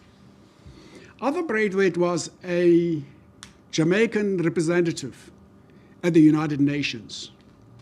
And at some stage, he was invited to South Africa by some of the ambassadors of South Africa at the United Nations to come to South Africa because he was criticizing South Africa at the United Nations. He arrived in South Africa at a time, interestingly enough, when Bob Foster was going to fight Pierre Fourie for the world title, boxing title. And he says, I went to South Africa because I met with various people. Amongst them, I met the people of the United Party, which was led then by Helen Suzman. And I went to Soweto, and I was being told about this fight. The talk of the town was this big fight between Pierre Fourie and Bob Foster. He says something very profound. I went to this function where I was invited by Mrs. Helen Suzman. And at this function, I greeted everybody. I greeted white people, and some of them, their hands were lukewarm. But I greeted an Afrikaner guy whose hand was tough and said, ons skut blad. Ons Afrikaners, skut blad. We don't just greet, ons skut blad. In other words, when we greet, this whole arm must move. And and there's a book of that title, Honorary White, because he was treated as an honorary white. If I were to tell you of stories, for instance, when Kwaru was found in the Eastern Cape in 1972 or 73, they had to take a tour to Kimberley to go and play Griqualand West in a friendly. It was on the same weekend Kgotso Situnza died. So they arrive in Kimberley. There's no hotel for them because blacks at the time were designated to stay in hotels that were designated as international hotels. So they had to stay at the Kimberley Inn. But because they were in this non-racial sports theme, they refused to go and sleep at the hotel. They had to sleep at the hotel, at the school, in school, on school bunks. That's where they had to sleep. because they can't sleep at the one hotel, Kimberley Inn, that is owned, funny enough, by the president of SARU, Abdul Abbas. They can't sleep there. They had to go and sleep at the school. And these are the things that our kids should be told. Our kids are not told these stories. We for interest's sake, we would want to know or tell the chairperson, when you say Graham Smith refused to play because of this, what do you mean? What did he do? Told, this was told to me by the former chief executive of Cricket South Africa, Mr. Thabang Murwe, because I asked him, and he told me, no, Graham Smith regards those matches as political statements, so his players are not going to play in those matches. Because in my view, one of the other things that those matches did for Cricket South Africa was that people began to identify with the Proteas team, and they came to watch cricket at the Wanderers because they saw the players playing in the township. So they follow, they come and watch. We people in the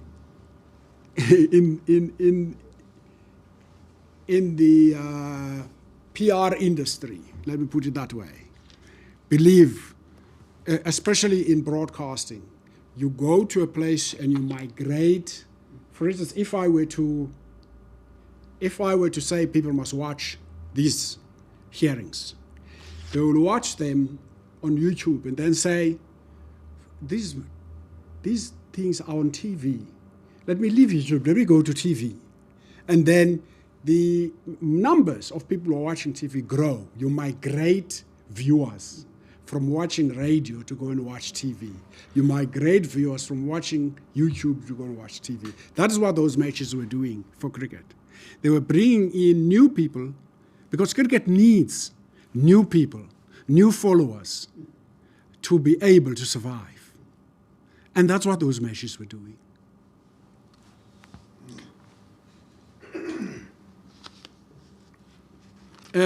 There's something else I need to talk about that concerns me.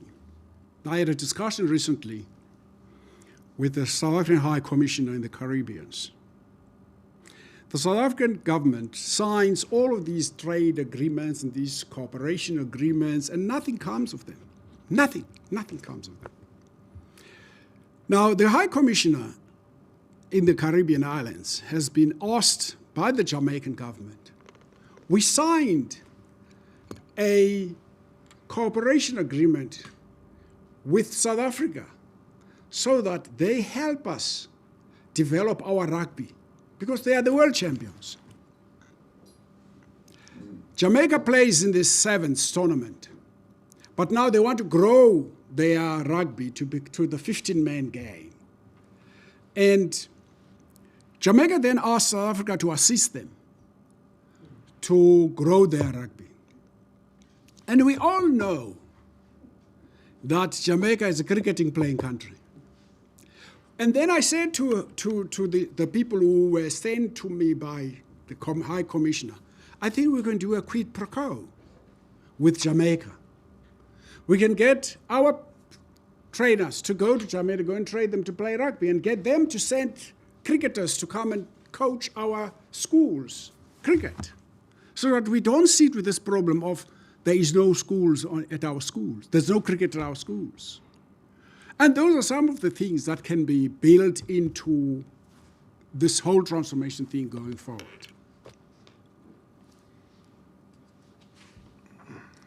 I have to watch the time. Oh, okay. In fact, we are 10 minutes or Away. 8 minutes over time. Yeah, but you know, we can take a shortened lunch because Norman Arendse is going to be on in terms of the schedule at 1 o'clock. So I wouldn't like you to curtail your presentation maybe if we could just take a 30-minute lunch, in other words, if you could go and try and finish by, at the worst, 12:30. The other area of concern for me is media diversity. Who are the people who are covering cricket? This is, for instance, during my days as a commentator, I used to be called Little Nelson because I used to question every decision that was taken. I remember fighting for Daryl Cullinan. That Daryl Cullinan needed was being sanctioned, and he needed to appeal to the very people who were sanctioning him. I said, but how do you appeal to the very people who sanctioned you? So I used to be called Little Nelson. Sport has always had a unique power and role in the conversation of social justice in society. Generally speaking, fans all over the globe can glean messages of diversity, inclusion, leadership, and team from the athletes, leagues, and teams they follow. However, without harnessing that power intentionally, the entire sports industry, including athletes and business leaders, could miss the opportunity of a lifetime. Sport hasn't spent enough time assessing its role as part of the problem in society. Diversity and inclusion. This isn't to say that I view sport as part of the problem in a negative way, but as a microcosm of society. The sports industry has to be willing to analyze the status quo and identify challenges and address the areas where we perpetuate discrimination, racism, homophobia, sexism, and other isms that plague our society. From there, we can begin genuinely moving towards progress. Those challenges may look different from every sector of the sports industry within sports media specifically. The representation of women and people of color has historically been an area where there is room for improvement. No matter the size of the challenge, intentionality will always be a part of the solution. We must do things intentionally. I raise this thing with the horse racing people. I say, you can't have a situation where you have horse racing, there's no black sports reporter who writes about horse racing. And for all that I care, here is a sport where the top jockeys are black jockeys. The top jockeys in horse racing today are black jockeys. But no black journalist writes about horse racing because people in horse racing want to keep the sport to themselves. For what purpose, I don't know. Those challenges may look different from others. Sports media will become more inclusive when the decision makers and leaders decide the status quo is no longer acceptable. Once they've genuinely come to that decision, we'll start to see the types of intentional efforts and initiatives that will foster inclusion throughout the sport. Leadership must embrace accountability for their influence on ensuring equitable outcomes that are recognized than allowing glaring gaps in sports experience and representation to persist. Sport can organically create connections that transcend differences in identity as the industry continues to understand the work needing to be done internally. And that is why earlier I said you can't give the job to the CEO or the chairperson. A personal day in and day out to shift the culture in a positive direction, the need to take action is clear. As I discussed about cricket comes to a crossroads where the industry is struggling to come to terms with the power to deliver impact and its role in social justice conversations. More needs to be done. The logical next step is to go from talking to doing. Sport has been a powerful voice in the conversation around diversity, inclusion, and social justice. There is still room for the media to lead by example when it comes to diversity. In other words, if you listen to Dr. Kula yesterday, she referred to these blocks that are being formed by media. They are going to go with this faction, they're going with that. Media has to be always try and find an inclusive way of bringing people together rather than dividing it. Chairperson, at the Olympic Games, it is a tradition to which the Olympic movement attaches great importance. It's an oath that is undertaken by athletes on behalf of other athletes. The oath goes, something like, in the name of all competitors, I promise that we shall take these Olympic Games, respecting and abiding by the rules which govern them, committing ourselves to a sport without doping, without drugs, in the true spirit of sportsmanship for the glory of the sport and the honor of our teams. Recently, the varsity sports events had a similar oath of allegiance. And I think probably in your summation to Cricket South Africa, put this, which can be done by all sports, where there is an oath of allegiance, either to the Constitution or to whatever in this country, or to social justice. And that can go with part of that knee, giving a knee. Or raising the black Or ball. a black fist. So we have to give meaning to transformation, the new normal. Yes, but how? In the situation we are currently living, the question of meaning is more valid than ever. Now, more than ever, before, players need to find meaning in what they do. It is imperative that we take note of this acceleration and give our players suitable guidance and support as they seek to belong and to engage. A paradigm shift such as this requires a certain revolution in the way we think, in how we think, and how we give support. The traditional approach to change management, pushing players to engage, is now more obsolete than ever. And with good reason, change is first set in motion from within. Fundamentally, change comes from each one of us and not from the system. To help achieve this, cricket must provide tools of engagements that are connection. Transformation is not an end in itself. It is a way of ensuring long-term survival and maintain values. It involves taking the whole group in a new direction without losing its original values. We should make use of sponsors and ambassadors to mobilize others in the same way as Standard Bank did when they said we are withdrawing our sponsorship because of these stories we are hearing. The South African Milling Company saw it fit to sponsor Kaizer Chiefs when nobody wanted to sponsor Kaizer Chiefs when they were found in 1972. Coca-Cola did a lot of things during apartheid. I thank you. Yeah. Just two Yes, issues I want to deal with. One is everything that we have said in the submission. We are 30 years now down the line, since 1991. What makes you to think that these things are not known by the people who have been running the sports of cricket and people or any stakeholder in cricket? Why do you think that these issues that we have raised here don't come to the minds of those people who... I agree with you. And this is found largely in the transformation policy of Cricket South Africa. You find it in the transformation policy of Cricket South Africa. It's again this notion of we have a black president and he will see to it that transformation is taken care of.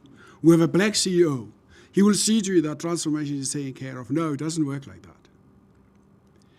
Unless we appoint a champion which we hold accountable, a champion who will sit at all our decision-making meetings, both the employment of a coach, both the selection of the team, both, for instance, that champion must sit in the members' council for cricket because that's where policy is developed. That member must sit there. It's like a company that says, we need a legal advisor to be around. Exactly. It's like a company that says we need a legal advisor to be around. It's like the chairman saying I need a legal team to be around and go through the submissions. That's the same thing with transformation. The last issue from my side is when we talk about this transformation, there's always a negative connotation which is attached to it and which has to do with the performance and all those things. Now, this transformation in cricket in particular from the books that I've read, it's not the first time that transformation is taking place in cricket.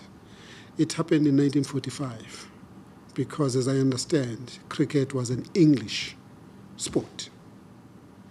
In 1945, Afrikaans-speaking people were introduced to cricket. So the point that I'm making is, in your submission, you don't seem to touch on that issue, that even the transformation that we're talking about, it's like this transformation is the first time that it happens in South Africa, in particular in cricket. You're actually right. Because up until the 1970s and 1980s, if you remember, there are very few Afrikaans-speaking players who had played for South Africa. Peter Heine was one of them. He's mentioned. There is a deliberate thing that was done. There was a gentleman by the name of Wilf Isaacs. Wilf Isaacs came from a rich family, and he had he had access to funding, and he created the Wilf Isaacs 11 in cricket. And the Wilf Isaacs 11's job was to go into Afrikaans areas and draw Afrikaans players to come and play in cricket in the mainstream. And they identified the Randse Afrikaanse University, which now is called Johannesburg University, and Potchefstroom. And that's where most of your Afrikaans players came from, which is that intentionality that I was talking about in my submission. Because we don't follow up on these things. If you were to tell people about the exploits of black cricketers like Gerald Majola's father, exploits of cricket playing people of that caliber, people won't know that blacks played. They thought we only started playing this game in 1990. That's what people think. I thank you, Chair. Thank you. It's my turn to thank you very much for this thought-provoking presentation. And I don't know, some of these, in your written submission, there are quotes that you make which obviously are reflective of you having the original sources. So I don't know if you can draw some bibliography of some sort. I've done that in my other, I sent one last night, looks like it didn't come out. So I can send it again because I've done that acknowledgement of where I got the quotes from. No, then that was my. Yeah. Okay, please, if you can. Let's take lunch. 12:23, which means it will be.